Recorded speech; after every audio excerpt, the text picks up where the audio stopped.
محمد وعلى آله وسلم تسليما اللهم صل على النبي الهاشمي محمد وعلى آله وسلم تسليما. Sekarang saya mau bicara soal ketarekatannya. Ketarekatan. Yang paling mendasar kita memahami tarekat itu, bertarekat itu bukan adu tinggi, tetapi adu rendah. Merendah. Ya. Dan di dalam tarekat, kalaulah dibilang posisi, itu cuma dua. Seorang wali mursyid dan para murid. Dalam tarekat itu cuma dua. Wali mursyid dan murid. Itu menjadi wali urusan Allah, menjadi mursyid urusan Allah. Karena itu tidak usah merekayasa, apalagi memaksakan diri untuk jadi wali mursyid. Cukup jadi wali murid saja. Tapi harus punya anak dulu, ente nikah dulu, ya. Itu. Nah, atau wali nikah itu. Kewalian itu bukan urusan kita. Kewalian bukan urusan kita. Hadisnya panjang, hadis qudsi. Rasulullah pun mendapatkan hadis itu dari Allah langsung. Ya. Qala Allah Ta'ala, Rabbuna tabaraka wa ta'ala, Allah berkata, kata Nabi, man adali waliyan faqad azantuhu bil harb.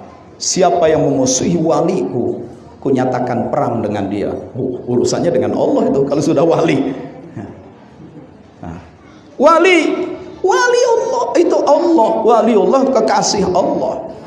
Siapa yang dianggap sebagai wali oleh Allah, itulah hamba yang tak henti-hentinya mendekatkan diri kepadaku dengan melakukan ibadah-ibadah yang paling aku sukai, yaitu ibadah-ibadah fardu, wala yazal, dan dia tidak berhenti melakukan yang fardu-fardu, dia tidak berhenti dengan melakukan yang wajib-wajib saja, dia melanjutkan terus mendekatkan diri dengan yang sunnah-sunnah.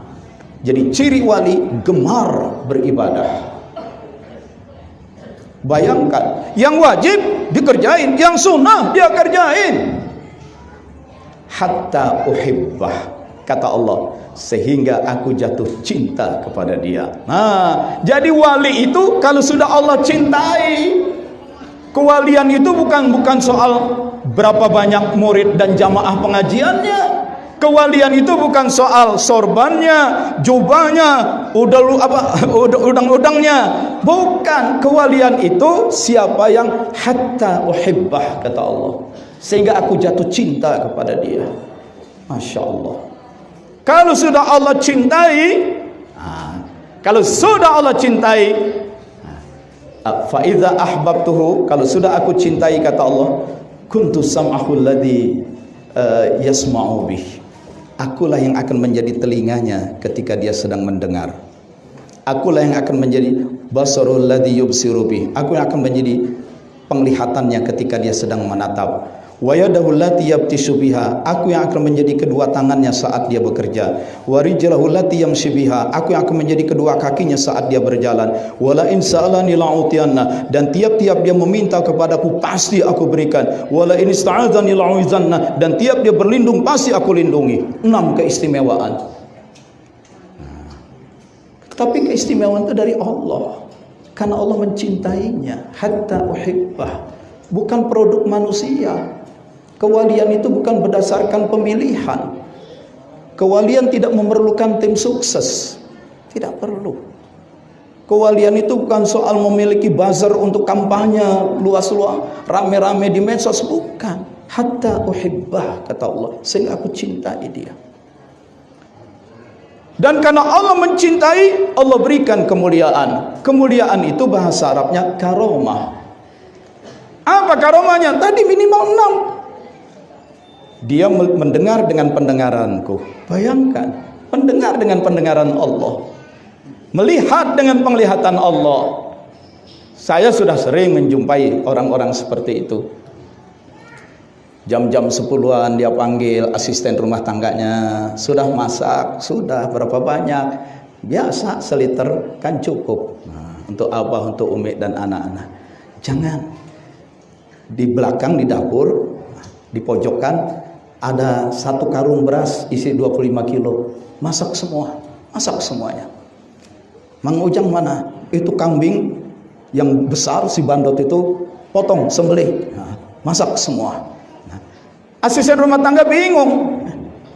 Si Abah ini sudah duduk di kursi roda, kok bisa tahu di pojokan dapur ada beras isi 25 kilo? Kapan ke dapurnya? Dia melihat dengan penglihatan Allah. Disuruh masak yang banyak. Ya orang dapur masak aja. Ternyata betul. Setelah zuhur jam 2 datang tamu 1 bus. Oh, dia sudah melihat dengan penglihatan Allah. Dia mendengar dengan pendengaran Allah.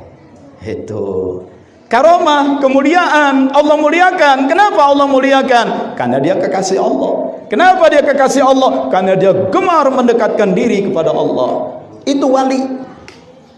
Begitu. Jadi kewalian itu urusannya urusan Allah. Bukan soal berapa banyak zikir yang kita lakukan. Karena itu hati-hati dengan godaan setan, godaan hawa nafsu. Merasa tiap malam Jumat zikir khatam tam dari jam 9 sampai jam 3 pagi, merasa sudah banyak melakukan khalwat, merasa sudah begini begitu, kemudian menganggap diri jadi wali. Hati-hati, kewalian itu dari Allah, bukan dari kita. Ya buktinya dengan saya banyak zikir khatam tam, dengan saya banyak puasa begini, saya bisa tembus dari alam mulki, alam fisik, alam benda, saya bisa tembus ke alam malakut. Saya bisa lihat alam malakut. Kalau soal itu tanpa jadi wali juga bisa.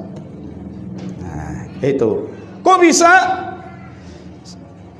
Coba rajin olahraga, lari, jogging, supaya aerobiknya tinggi. Push up, angkat beban, raga, badan diolah. Rajin olahraga, maka raganya akan memiliki kekuatan-kekuatan yang orang tidak berolahraga tidak punya kekuatan itu. Wajar nggak? Wajar kan? Yang rajin push up, rajin angkat beban, dia akan lebih kuat mengangkat beban dari orang yang tidak olahraga. Wajar kan? Wajar, nggak perlu jadi wali. Begitu. Itu olahraga.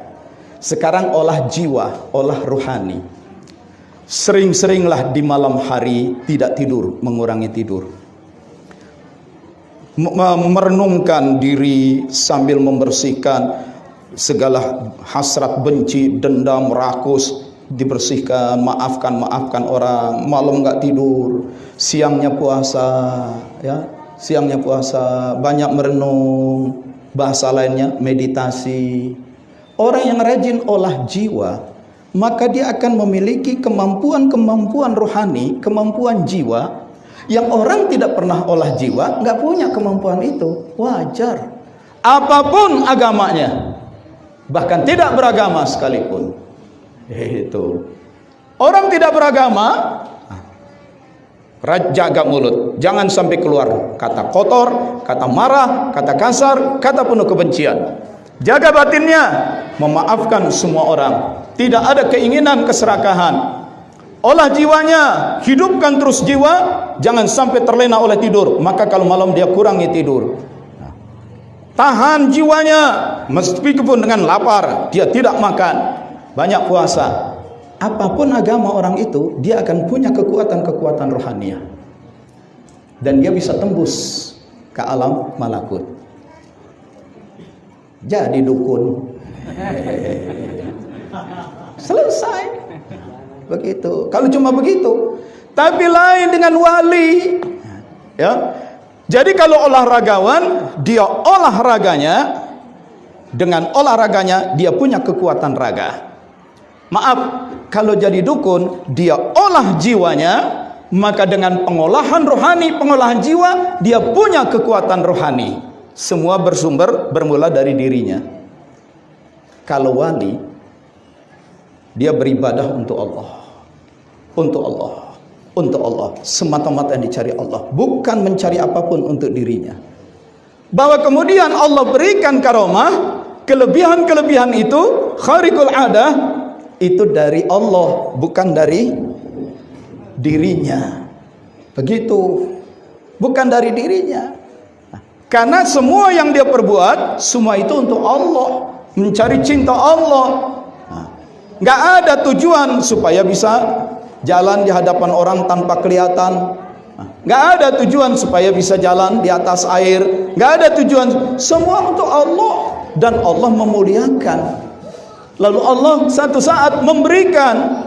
Itu kewalian. Itu beda dengan dukun. Kalau perdukunan itu memang diproses. Ada caranya harus begini, sekian kali, bahkan ada maharnya, ada biayanya. Dan hati-hati, kita ber-TKN bukan untuk menjadi dukun. Hati-hati, ya, bukan untuk menjadi dukun. Bukan supaya bisa begini, bisa begitu, tidak. Supaya bukan soal diri. Supaya bukan urusan dunia. Supayanya itu Allah ridho. Titik. Itu. Bicara soal wali, bicara soal mendekat kepada Allah, seberapapun kuatnya kita mendekat kepada Allah, dengan apapun puasa, sedekah, zikir, dengan apapun kita berusaha mendekat kepada Allah, kalau Allahnya sendiri tidak mau didekati oleh kita, apa akibatnya?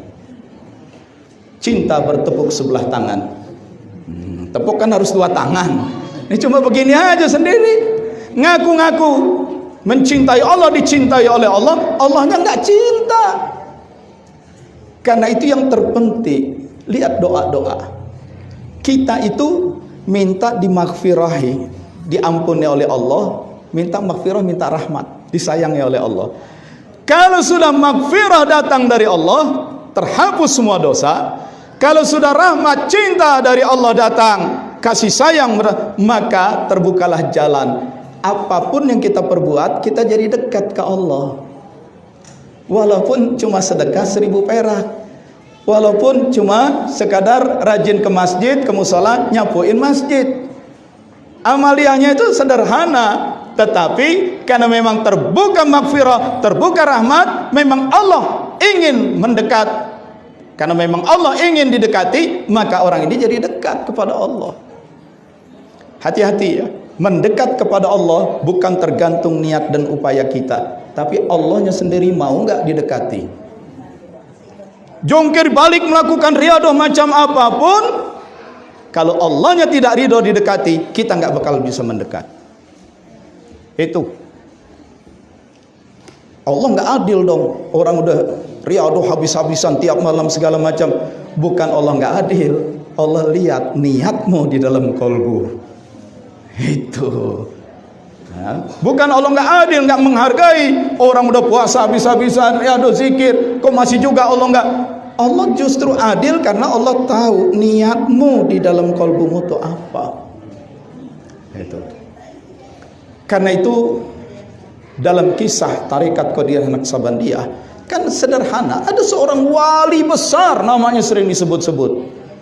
Itu sebelumnya preman. Badannya gede, emang preman. Jago berkelahi. Maka ikut pertandingan gulat dari kerajaan, menang terus. Sampai satu saat di hadapan khalifah, di hadapan raja, dia jatuhkan lawannya. Dan dia di atas panggung begini-begini, badannya besar, kuat. Ayo siapa lagi yang mau lawan? Gak ada, emang dia yang paling hebat. Itu. Datanglah seorang kakek-kakek terbungkuk-bungkuk, tunjuk tangan. Saya yang akan lawan dia. Nah, naik ke atas panggung. Orang heran. Sebelum saya bertanding, sebelum kita bertanding, boleh saya bisikkan sesuatu kepada kamu. Nah, si kakek bisikin.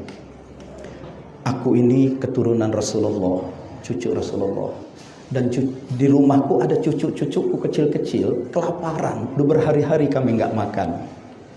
Mau tidak kamu, kali ini kamu bertanding dengan saya, kalah dulu, supaya hadiahnya bisa saya ambil buat kasih makan anak cucu saya. Si petinju pegulat yang hebat tuh mikir, ya nggak apa-apa deh, kapan lagi. Sekarang saya kalah, besok gampang saya banting dia, pertandingan berikutnya kalah lagi kok. Akhirnya bertanding dan dia akhirnya kalah. Dikunci, dapatlah si kakek ini hadiah, pulang. Dia si pegulat ini, orang kecewa, malam dia tidur. Rasulullah datang kepada dia dalam mimpi. Kan mimpi. Dalam hadis Nabi berkata, "Man ra'ani fil manam," siapa yang melihat aku dalam mimpi, begitulah aku sesungguhnya. Karena iblis tidak bisa menjumpai aku. Rasulullah datang. Kamu, keturunanku, anak cucuku kelaparan. Kau korbankan nama besarmu, kau korbankan kehebatanmu, kau korbankan harga dirimu, kemuliaanmu hanya untuk menyelamatkan keturunanku kelaparan. Akan kuberikan kepada kamu kemuliaan yang memuliakan kamu dunia akhirat. Terbangun dia kaget, tapi bau aroma wanginya Rasulullah tetap tercium oleh dia. Dan yang paling penting, dari kolbunya tercabut semua keinginan duniawi. Ketika keurusan duniawinya tercabut, yang muncul adalah mahabbah. Dia begitu cinta kepada Allah, cinta kepada Rasulullah, nggak ada lagi keinginan duniawi. Maka kemudian dia terbangun, dia sholat, dan dia menikmati sholat, dan dia sholat, dan dia sholat, dan dia banyak zikir. Dan hartanya yang banyak dari keuntungan bertanding banyak dia sedekahkan. Diajak lagi untuk bertanding dengan bayaran sekian, nggak ada lagi keinginan mengejar keharuman duniawi. Maka orang bingung, mulailah datang. Tapi orang datang, dia bicara menyampaikan pesan. Apa yang keluar dari mulutnya bukan dari hawa nafsunya lagi. Yang keluar dari mulutnya adalah nur ilahi yang sudah masuk, nur Muhammad yang sudah masuk, sehingga isi pembicaraannya menjadi isi pembicaraan para wali. Dia preman, dia pegulat, dia preman, tapi ucapan-ucapannya itu ucapan yang penuh hikmah mendalam. Dan ketika orang tergugah, orang kemudian menangis. Lalu kalau begitu tolong doakan saya seperti engkau. Dia pun mendoakan, doa minta kepada Allah. Tapi begitu si tamu pulang ke rumah, semua urusannya terselesaikan, doa terjawab. Akhirnya orang mengenal dia sebagai waliullah. Jadi persoalannya sederhana. Hati-hati ya memahaminya. Bukan saya melarang Anda melakukan zikir khatam tam. Bukan saya melarang Anda untuk qiyamul lail, tahajud tiap malam. Bukan saya melarang Anda untuk menggemarkan ibadah, sholat, puasa, sedekah. Bukan. Tetapi juga jangan artikan, kalaupun kita mengandalkan itu semua ingin mendekat kepada Allah, kalau Allahnya tidak ridho didekati oleh kita, kita tidak bisa dekat dengan semua ibadah kita itu. Kuncinya kembali lagi ke niat. Sederhana perbuatannya, tetapi niat tulus ikhlas, Allah berikan maghfirah dan rahmah, orang itu terangkat. Orang itu terangkat kalau sudah Allah berikan. Apalagi insya Allah, apalagi rajin zikir, rajin khataman, rajin puasa, rajin sedekah dengan penuh keikhlasan, Allah turunkan maghfirah dan rahmah, terangkat juga. Itu. Lalu ada nggak Pak jalan lain? Karena kita ini nggak tahu apakah Allah sudah turunkan maghfirah dan rahmat kepada kita, apakah Allah sudah mengangkat kita. Sebab kalau Allah nggak ngangkat kita, apapun yang kita upayakan tidak juga mengangkat diri kita. Ada nggak Pak jalan lain? Ada. Allah karena sayang kepada manusia, kepada hambanya, pada makhluknya, Allah turunkan seorang pemimpin. Manusia biasa, akhlaknya bagus, dia pemimpin, sekaligus Allah katakan rahmatan lil alamin. Dia adalah rahmat, dan itulah Muhammad SAW. Maka manusia cukup kepada beliau saja, maka manusia itu akan diangkat oleh Allah. Siapa yang berselawat kepada Rasulullah 1 selawat, maka Allah akan berselawat untuk orang itu 10 selawat. Jadi tidak kita langsung ke Allah, Allah kepada Rasulullah. Nah, kita ke Rasulullah. Ringkas cerita, Rasul punya pelanjut. Itulah para ulama, itulah para aulia, itulah para solihin. Si pelanjut punya pelanjut sampai para waliullah yang ada di zaman kita. Ulama waliullah di zaman kita. Nah, beruntung kita nyambung ke salah satu waliullah, Syekh Ahmad Sahibul Wafa Tajul Arifin. Kita nyambung kepada beliau, beliau nyambung kepada guru mursyidnya, guru mursyid nyambung sampai kepada Syekh Abdul Qadir, nyambung sampai kepada Sayyidina Ali, Sayyidina Abu Bakar, sampai ke Rasulullah. Kalau kita langsung ke Allah bisa, tapi berat. Tapi karena ada sambungan jalur ini, terbukalah maghfirah dan rahmat ini. Nah, di situ. Maka kedudukan wali mursyid ini itu tidak usah direkayasa, karena ini urusan Allah. Begitu. Tidak usah macam-macam. Dan kita sebagai murid pun, murid sebuah tarekat apapun, kita jadi murid, pemimpin kita adalah guru mursyid, wali mursyid, titik. Dan kita yang murid tidak usah merekayasa diri untuk menjadi mursyid juga. Karena wali mursyid kita itu pun jadi wali mursyid, urusannya bukan urusan dia sendiri, urusannya dengan Allah. Begitu. Ya. Langsung pada poinnya. Abah Anom bagaimanapun manusia biasa, ketika beliau akan memberi amanah kepada untuk orang menjadi wakil talqin, kalau Abah Anom semata-mata karena kemanusiawiannya, Abah Anom akan menunjuk mengamanahkan wakil talqin 2 orang. Pertama, nasabnya, anak cucunya sendiri, ya kan? Yang manusia kan, kita pun kalau ada apa-apa, anak dulu dong kita urus, ya. Kalau Abah Anom karena kemanusiawiannya dan mengangkat, harus mengamanahkan wakil talqin, karena kemanusiaannya akan diangkat putra-putranya. Dan yang kedua, akan diangkat orang-orang yang akan memperkuat posisi beliau. Seperti orang bikin menara yang tinggi, supaya menaranya tinggi, pondasi di bawah harus diperkuat.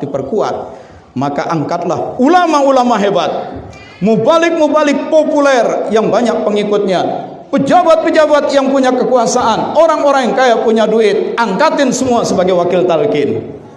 Kalau Abah Anom menggunakan kemanusiawiannya. Tapi kan tidak itu. Karena itu yang diamanahkan jadi wakil talqin kan bukan putra-putra. Bukan putra-putra. Karena itu yang diamanahkan menjadi wakil talqin juga bukan pejabat-pejabat tinggi yang punya popularitas, bukan orang-orang kaya, tidak. Karena memang ketika Abah Anom mengamanahkan wakil talqin pun, Abah Anom posisinya sebagai orang yang berserah kepada Allah. Apa maunya Allah, terserah Allah. Begitu. Apa maunya Allah, terserah Allah. Tetapi juga ketika seorang murid oleh Abah Anom diamanahkan sebagai wakil talqin, tidaklah wakil talqin itu menjadi lebih tinggi dari murid biasa. Wakil talqin itu, tadi kita ngobrol di atas, seperti petugas SPBU.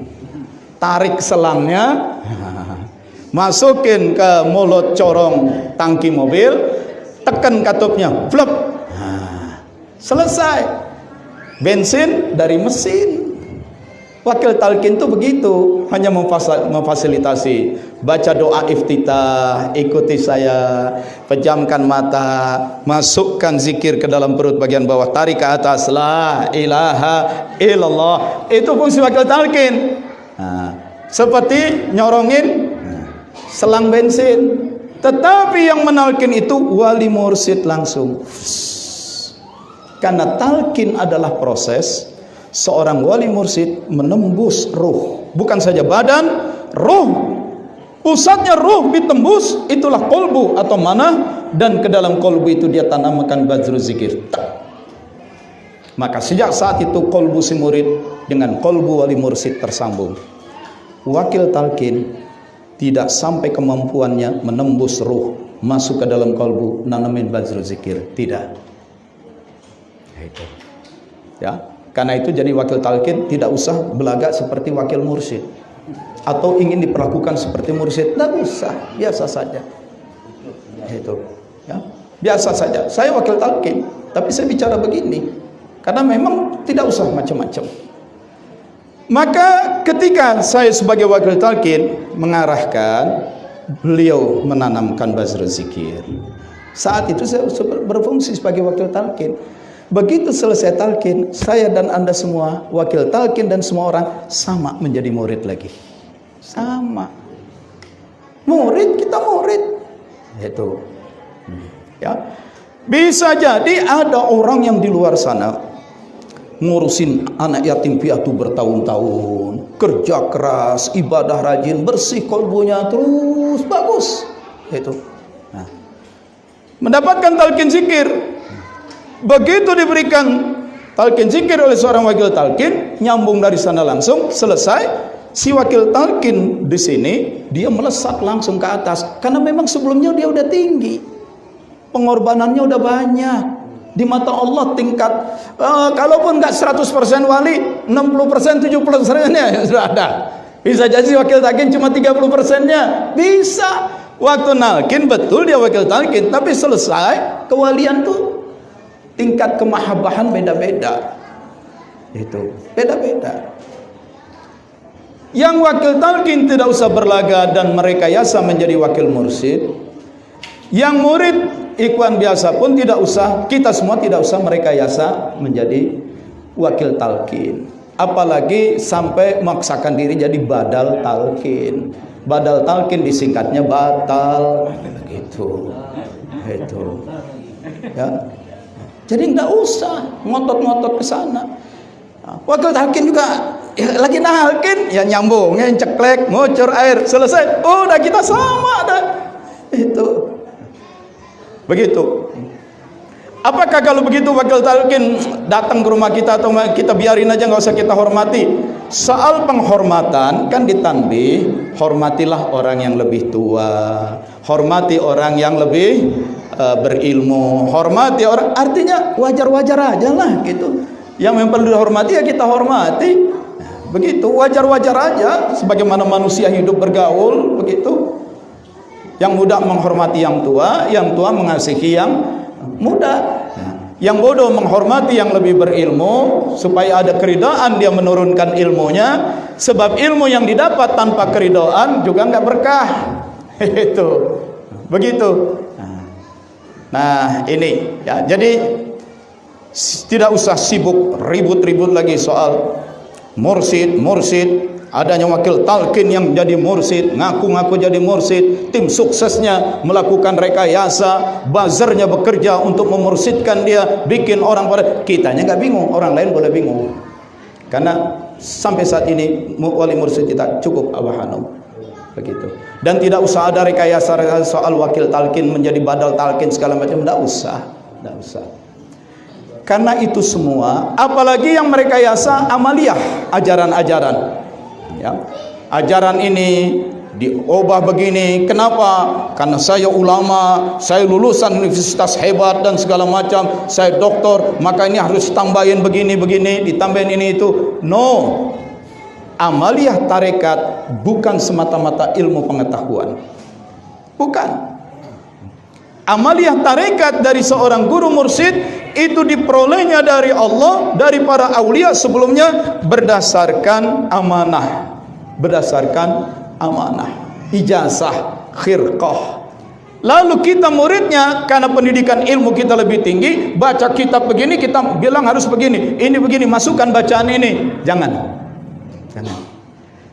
Sebagai ilmu boleh, sebagai zikir biasa boleh, tapi dikatakan itu masuk sebagai amaliyah thariqah, jangan. Itu lain, keberkahannya tidak akan muncul. Begitu. Jadi amalia tarekat jangan ditambah-tambah, jangan dikurang-kurangi, jangan diubah-ubah. Itu biasa saja sudah. Ya. Ada orang ribut mau jadi mursyid, jadi badal target, ya silakan. Kita mah mursyid kita di sana jalan aja sini. Sebab kalau kita nambah-nambahin ajaran, nanti timbul pertanyaan. Dari pertanyaan munculnya perdebatan. Dari perdebatan munculnya perpecahan. Jadi nggak usah nambah-nambah, tidak usah melakukan modifikasi. Nah, modifikasi muncul pertanyaan, jadi perdebatan, jadi perpecahan. Nah, sekarang kita lihat siapa-siapa yang melakukan modifikasi itu. Modifikasi kemursidan, modifikasi wakil talqin dengan badal talqin, modifikasi amaliyah, akhirnya kan susah datang ke Suryalaya sendiri. Ziarah Ka'bah aja susah. Bukan susah karena malu ketemu keluarga Abah Anom, karena memang di sini sudah ada rasa salah. Bagaimana mau datang ke makam Abah? Dia sudah ada rasa salah. Itu. Pernah nggak Bapak Ibu mergokin kucing nyolong ikan? Apa yang terjadi dengan kucing itu? Begitu terpergok, kabur malu. Itu. Kabur malu. Kucing punya malu kalau bikin salah. Ya, saya sering ngobrol dengan preman-preman yang dulunya tukang mabuk-mabukan, tukang nyuntik. Ada anak gadis pakai kerudung lewat, wah malaikat lewat nih, bidadari surga lewat, diledekin.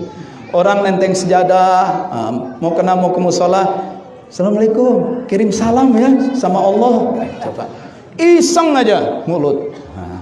Lalu setelah dia tobat, kenapa ketika dulu kamu bandel jadi preman tukang minum, kamu suka ganggu orang kayak begitu?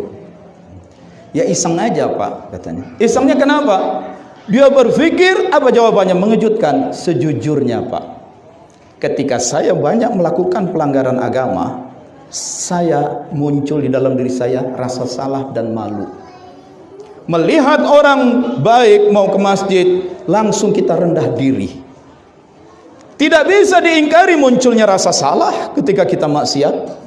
Tidak bisa diingkari munculnya rasa malu. Tidak bisa diingkari munculnya rasa rendah diri melihat orang itu. Cuma kompensasi dari rasa salah, rasa malu, rasa rendah diri, kompensasinya ngeledekin orang. Kalau bisa orang itu biar sama kita. Kan seringkali orang nakal begitu, orang jahat. Ngeledekin itu bukan karena dia hebat, jago. Itu kalau ada yang berani benar, orang berbuat baik dia ledekin dan dia tantang duel balik, belum tentu ini mau berani. Tapi sengaja dia ngeledekin, masa gua aja yang kotor, gimana kalau dia supaya kotor juga? Kita ledekin, kita ini segala macam. Nah, jadi sama saja para ikhwan dan akhwat TKN, ingat ini, yang kemudian bikin onar di TKN. Bikin onar di TKN dengan bikin rekayasa mursyid, bikin rekayasa badal talqin, bikin onar dengan mengubah-ubah amaliyah, akhirnya tetap dia tidak bisa menghindari di dalam dirinya ada rasa salah, rasa malu dan rasa rendah. Maka mereka pun menjadi sulit ziarah ke makam Abah Anom. Bukan karena malu terhadap keluarga Abah Anom, karena memang ada rasa salah. Bisa jadi juga rasa salah rendah diri itu karena memang keridhaan guru sudah putus. Bisa jadi juga para guru mursyid sudah tidak ridho. Aku wafat, badanku mati dikubur, rohku dibawa ke alam barzah, dan aku pun oleh Allah masih sering ditugaskan turun ke bumi, bolak-balik dari alam barzah ke bumi. Rasulullah begitu, para aulia begitu. Hanya karena kalian tidak lihat kehadiran badanku, kau bikin onar, kau adu domba anak muridku, kau bikin gelisah banyak orang. Maka guru mursyid tidak ridho. Terputus keridhaan dari guru mursyid, terputus keberkahan. Maka yang bikin onar itu kemudian pada nggak berani lagi datang ke Suryalaya. Karena memang nggak ada lagi mahabbah sudah. Bagaimana ajaran guru mursyid, ajaran waliullah kita rombak-rombak. kita acak-acak, itu namanya tidak ada lagi rasa hormat, tidak ada lagi respect kepada guru mursyid, tidak ada lagi ihtiram kepada guru mursyid. Maka karena keridhaan dari guru mursyid tidak ada, di dalam dirinya pun kemudian tidak ada mahabbah kepada guru mursyid, sehingga tidak tertarik lagi datang ke Suryalaya. Bahkan mau ke sana pun enggan. Oh, anak saya sakit, anak ini sakit, mobilnya ban ini. Bukan anakmu sakit, bukan mobilmu begitu, bukan rintangan-rintangan itu. Karena memang sudah putus berkahmu dari guru mursyid. Dengan kata lain, guru mursyid pun udah nggak suka kamu datang ke sana. Hati-hati. Nah, lalu kalau sudah seperti itu bagaimana kita? Ya namanya dia teman kita, ya sebagai teman kita ingatkan, tobat deh, itu tobat, buru-buru tobat, yo tobat, nggak usah lagi sibuk-sibuk soal rekayasa mursyid, rekayasa badal talqin, rekayasa ajaran tarekat, nggak usah, deh tobat aja, akan diterima, tobat saja. Dan kita yang begitu kemudian jangan kita libatkan dalam amaliyah kita, gitu ya. Yang tukang bikin onar itu jangan kita libatkan dalam amaliyah kita, nanti kita jadi tercemar juga. Ya kita tahu dirilah, gitu ya. Jadi murid saja, dan menjadi murid pun masya Allah. Akan saya tutup, seorang wali mursyid memang Allah berikan karomah antara lain punya kemampuan menembus ruh dan kolbu murid, menanamkan bazrul zikir, bibit zikir, dan menyambungkan kolbu si murid dengan kolbunya, sebagaimana kolbu dia tersambung dengan kolbu gurunya, dengan kolbu gurunya sampai kepada Rasulullah. Ya silakan. Nah, seorang mursyid yang menembus dan menanamkan bazrul zikir dan menyambungkan kolbu si murid kepada kolbunya, lalu dia pun bersambung ke Allah, maka tiap-tiap seorang murid mulai melakukan pengamalan ila hadratin Nabi Mustafa, baru ila hadrati sang guru mursyid dimanapun tahu, oh muridku lagi latihan, muridku lagi riadoh, langsung beliau, ya Allah itu muridku, ya Allah, apapun kekurangannya tutupi dengan kelebihan yang ada pada diriku. Maka kekurangan kita ditutup, nyambung. Karena doa para guru mursyid, para wali Allah ini, tadi hadisnya, wala in sa'alani la'utiyanna, kata Allah. Tiap-tiap dia meminta, pasti aku berikan. Ya Allah, itu muridku, apapun kekurangannya, tutupi dengan kelebihan yang ada pada diriku. Ini doa yang Allah kabulkan. Maka murid yang bermursyid itu ringan melakukan amaliyah. Karena tiap dia mulai riadoh, amaliyah, para mursyid nyambungkan ke Allah, mendoakan, dan Allah jadi turunkan maghfirah dan rahmah, jadi ringan. Jadi guru mursyid itu tahu, oh ini muridku, mulai riadoh, mulai latihan. Begitu juga ketika murid sedang dalam keadaan susah, mursyid pun, oh ya Allah, itu kesusahan muridku, ya Allah.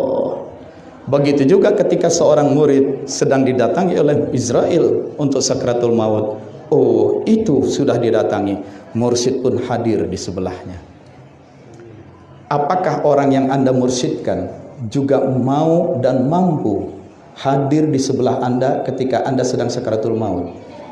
Itu. Jadi seorang wali mursyid itu mendampingi murid. 3 kondisi yang mursyid mendampingi murid: ketika sakratul maut, ketika didatangi malaikat kubur, Munkar Nakir, dan ketika diadili hari akhirat nanti. Itu saya sudah menyaksikan orang sudah sakit payah, mulutnya diganjel dengan selang, mata sudah ada yang nggak kuat angkat lagi, itu. Tapi kemudian tiba-tiba terbuka dengan ringan. Dia nggak bisa ngomong. Dia lirik ke kanan, ada anak dan mantunya. Seperti memberi isyarat kepada anak mantunya, tuh, si anak mantu pun ngerti. Ini ibu saya udah merem nggak berdaya, kok sekarang matanya? Ada apa, Ma? Abah ya datang. Dia ngangguk. Abah datang. Terus blok. Anak mantunya senang. Wafatnya si ibunya didampingi oleh Abah Hanum. Itu datang. Sekarang kalau Anda punya mursyid sembarangan, apakah dia mau dan mampu hadir dimanapun mendampingi Anda saat sakaratul maut? Punya nyali nggak dia? Jangan-jangan dia takut juga dicabut sekalian nama Israel. Saya sering menghadapi kasus-kasus sakaratul maut itu begitu, menunjukkan kehadiran dan lain-lain. Nah, jadi seperti itu. Karena itu, kalaupun ada karena tersilaukan oleh dalil-dalil dan urusan keduniawian, orang mau jadi mursyid, mau punya mursyid lain, mau jadi wakil badal talqin, mau ngikut sebelah sana, silakan. Kita di sini aja terus, jalan aja terus, tidak usah ribut. Masya Allah. Dulu di Jakarta juga ada wakil talqin Kiai Haji Abdul Rashid, lalu meninggal dunia. Umi janda beliau sekian lama karena masa iddah tidak ke Suryalaya. Setelah sekian masa iddah selesai, beliau ke Suryalaya. Karena sampai di sana malam nggak bisa ketemu Abah udah istirahat. Beliau tidur menginap di rumah Mang Ujang. Mang Ujang cerita, sebenarnya berapa bulan lalu Aki Anta juga meninggal dunia, tapi terus setelah 4 hari hidup lagi gitu. Oh begitu, ya sudah, hanya dengar kabar. Besok paginya si Umi Abdul Rashid, begitu bisa ketemu Abah, cium tangan, wah nangis histeris. Abah, saya kehilangan suami, sekian puluh tahun saya mendampingi, sekarang saya ditinggal pergi segala macam. Wajar lah ya, seorang yang penuh rindu ditinggal kekasihnya, tinggal suaminya. Dan jawab Abah, sudah tenang, sekarang kamu ke rumah Aki Anta sana. Datang ke rumah Aki Anta, nangis lagi. Aki Anta bilang, diam, tenang, dengerin cerita Aki. Suatu saat Aki didatangi malaikat maut dan ruh dicabut. Jadi Aki udah mati. Memang anak cucunya cerita, Aki itu udah meninggal dunia. Anak cucu nangis ke Abah Hanum, Abah, Aki Anta meninggal dunia. Tapi Abah Hanum bilang, jangan dikuburkan, biarkan. Maka mayatnya 4 hari nggak dikubur, tapi juga nggak busuk, nggak jadi bau. Padahal udah mati. Diperiksa nadinya apa segala macam, udah nggak ada, jantung nggak ada, sudah detak jantung, denyut nadi udah nggak ada, udah mati. Tapi Abah bilang jangan dikubur. Itu ruh dicabut, dibawa. Ternyata di alam sana Aki ketemu seluruh murid-murid Abah Sepuh, murid-murid Abah Hanum, tempatnya sama. Di tempat yang indah, nyaman, jauh dari segala hal yang menjijikkan, yang menakutkan. Aki pun senang di sana. Dan semua orang di sana berubah menjadi muda dan gagah. Dan Aki sudah lihat suami kamu di sana ada. Gagah. Aki sempat bilang, kamu yang mudaan udah duluan ke sini, katanya. Itu. Lalu tiba-tiba terdengar Syekh Abdullah Mubarak.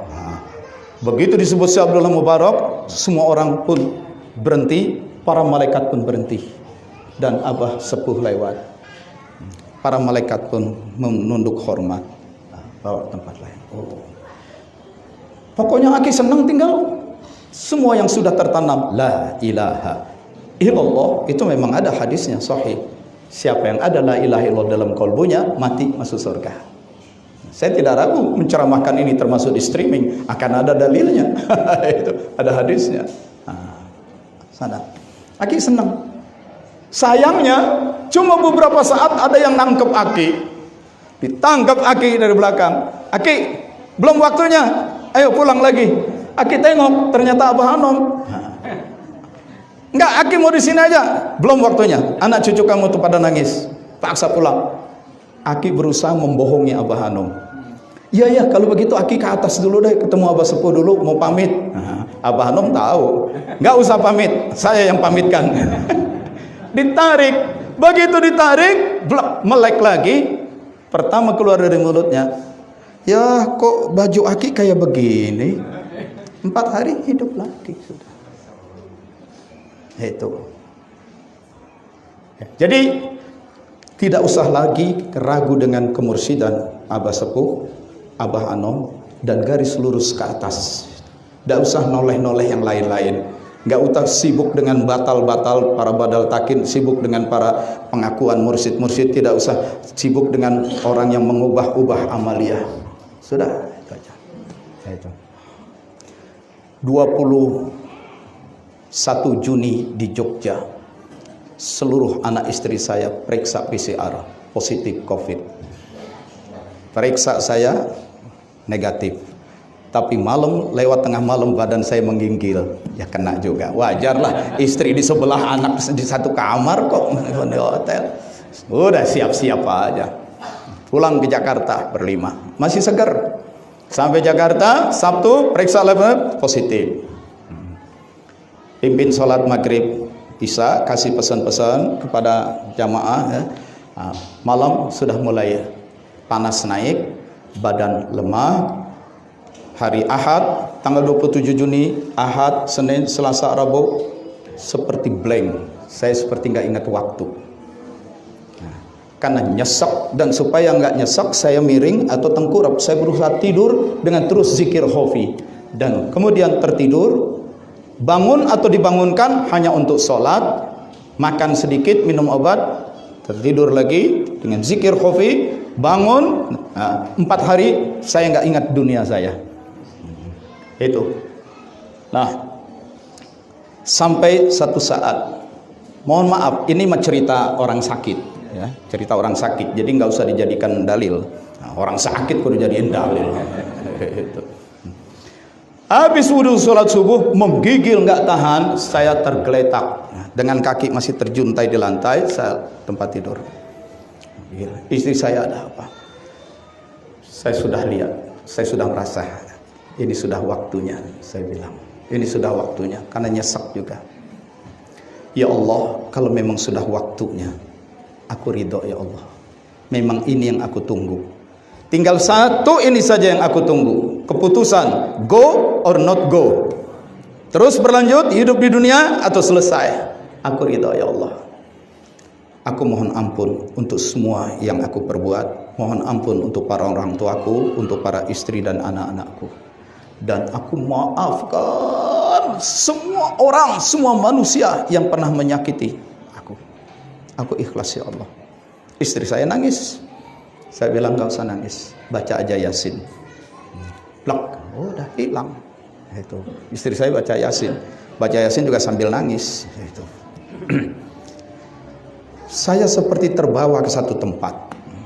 Ini bukan karomah ini. Ini cerita orang sakit, ya. Bukan karomah. Tiba-tiba di tempat itu lapang luas, putih seperti salju tapi tidak dingin, sejuk memang. Di mana ini? Inilah alam barzakh, permulaan akhirat. Oh, jadi aku sudah wafat. Tapi kalau memang wafatnya begitu ringan, ya alhamdulillah. Berarti diringankan proses sakaratul mautku. Ini ya alam barzakh. Datang kereta, nggak ada rodanya, nggak ada kudanya, nggak ada size-nya, sopirnya, kayak kereta kencana gitu. Naik. Begitu naik, lihat istri saya sendirian, pelangak pelongo. Saya lompat turun. Ayo, ikut ke sini. Ikut kemana? Keretanya udah hilang. Datang lagi kereta yang lebih besar. Oh, memang kereta buat 2 orang. Oke, jalan. Fus. Mau kemana? Hanya bertanya, ada lagi suara. Ke tempatmu nanti. Sampai di tempat yang indah, bangunan yang terang, permadaninya empuk, indah. Saya duduk-duduk begini untuk merasakan empuknya permadani. Nengok, mana kamar mandinya nih? Ntar kalau pipis gimana? Saya kan orangnya gampang beser gitu. Nah, datang lagi suara, di sini tidak perlu berak, tidak perlu pipis, tidak ada kotoran, tidak ada najis. Terus kalau lapar, mana dapurnya? Nah, mau makan apa? Ya buah lah, saya senang buah. Jelek, ada buah. Saya ambil 1, tapi baru makan 1 terasa cukup. Nah, cukup kenyang, cukup puas. Begitu cukup, hilang. Oh, jadi apa yang dikehendaki muncul, apa yang tidak dikehendaki hilang, dan tidak ada najis. Oh begitu. Saya ajak istri saya, cari orang tua kita. Cari, ketemu bapak saya. Begitu mau disamperin, salaman nggak bisa, ada tabir gaib, pokoknya nggak bisa nih. Ngomong tetap muka, ngomong bisa, tapi nggak bisa nyambung. Kok begini Pak? Emang di sini begitu. Nanti hari Jumat kita kumpul semua, katanya. Oh ya, cari lagi ibu saya ketemu, cari mertua. Wah, udah puas ketemu. Akhirnya kita cari Abah Anom. Cari pas pengumuman hari Jumat, wah kumpul semua. Ajak orang tua, ibu bapak mertua. Ayo, mertua saya kan sudah wafat lama. Ini kita mau ketemu Abah Anom. Terus ngapain? Baca salawat Bani Hasyim. Gimana Bani Hasyim? Ya kita ngajarin dia. Sampai di tempat ketemu semua murid-murid Abah Sepuh, murid Abah Anom. Begitu. Bener, aman. Kalau udah ketemu guru, aman rupanya. Kumpulnya tempat aman. Itu. Sudah ketemu, oh itu Abah Anom. Sudah cukup, sudah. Sayangnya terus sadar lagi. Muncul kesadaran, mata masih merem, terdengar istri saya baca Yasin. Oh iya, baca Yasin. Bacanya salah lagi. Saya perbaiki bacaannya. Istri saya bilang, begitu aku baca Yasin salah, kamu memperbaiki, saya oh nggak jadi mati. Karena bisa memperbaiki. Tadinya udahlah aku antarkan aja dengan Yasin. Ini cerita ya. Mudah-mudahan, saya berharap mudah-mudahan ya, karena saya kan jauhlah di bawah Aki Anta. Mudah-mudahan ini pun seperti yang Aki Anta alami, bahwa seluruh murid Abah aman di sana. Mursyid yang hakiki Abah Sepuh, Abah Anom. Kalau ngikutin wali mursyid lain saya nggak jamin. Itu. Tapi kalau wali mursyid hakiki aman, aman. Itu aman. Adik saya kena COVID juga. Babak belur juga. Saya jarang ngomong sama dia. Dari kecil jaranglah ngobrol. Kali ini dia nelpon sampai nangis-nangis. Begitu panjangnya dia cerita. Cuma bedanya, aku dibawa telanjang badan. Ini tempat eksekusi. Apa orang mau digantung, apa mau dipenggal. Wah, akhirnya aku merasa, ya udahlah. Tapi terus bilang, ya Allah, aku memang tidak seperti kakakku.